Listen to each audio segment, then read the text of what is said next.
नमस्कार। अब प्रस्तुत है मराठी के प्रख्यात साहित्यकार पु ल देशपांडे जी की रचना का अंश। पु ल देशपांडे एक बहुआयामी प्रतिभा के धनी थे, जो ना कि सिर्फ व्यंगकार बल्कि नाटककार, संगीतकार, गीतकार भी थे। प्रस्तुत है उन्हीं के व्यंग रचना का एक अंश। शीर्षक है मैं और पोस्ट ऑफिस। पोस्ट ऑफिस भी एक अजीब नमूना होता है। वहाँ पब्लिक के लिए रखी हुई कलम दवात से लेके सारी स्थिर स्थावर जड़ जंगम वस्तुओं पर एक रहस्यमय मुहर लगी होती है।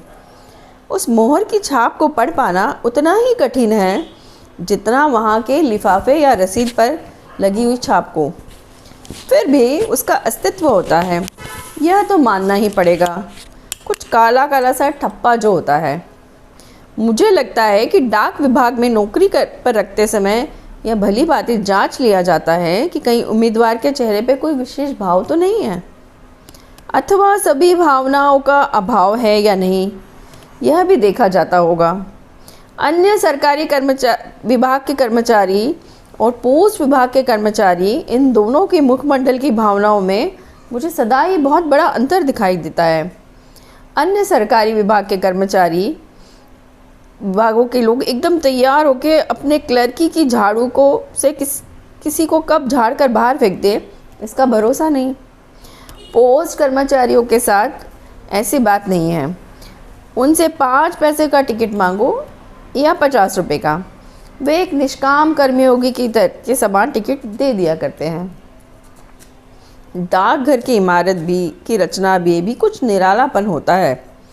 डाकघर बनाते समय शायद यह पूरी सावधानी बरती गई होगी कि उसमें भरपूर प्रकाश ना पाए और हवा भी आती जाती ना हो। रचनाकारों को भय सताता होगा कि यदि भरपूर प्रकाश रखा जाए तो कहीं पोस्टमैन लोगों के पत्र ना पढ़े। यही सोचकर इतनी ही रोशनी रखी जाती है कि पोस्टमैन पता पढ़ सके। हवा को भी आने जाने की मनाही की गई होगी कि कहीं पत्र उड़ ना जाए। काउंटर की ऊंचाई और उसमें बनाई गई खिड़की की चौड़ाई इतनी सीमित रखी जाती है कि खिड़की के परली पार के बाबू का गंजा सिर या बालों में निकली हुई मांग भर दिखाई दे। आज कई सालों से मैं अपने शहर के पास वाले डाकघर में जाता हूँ, परंतु आज तक मैंने वहाँ का पूरा पोस्टमास्टर कभी नहीं देखा।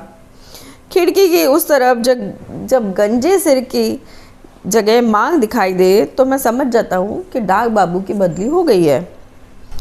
डाकघर खाने का अंधेरा तार यंत्र की वे अपने अपने में हो रही कड़कटकी, सिक्के मारने की धपाक धपाक ध्वनियाँ सब मिलकर एक गूढ़ रहस्यमय वातावरण वहाँ बना होता है।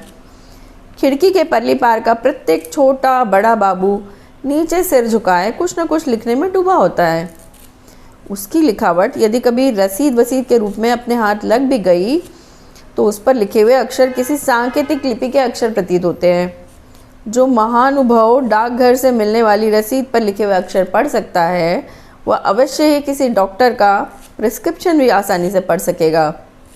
अवश्य ही अक्षरों में वैसी खिंच-पेच लिखावट समझने के लिए मनुष्य को पोस्ट विभाग में ही जन्म लेना पड़ेगा।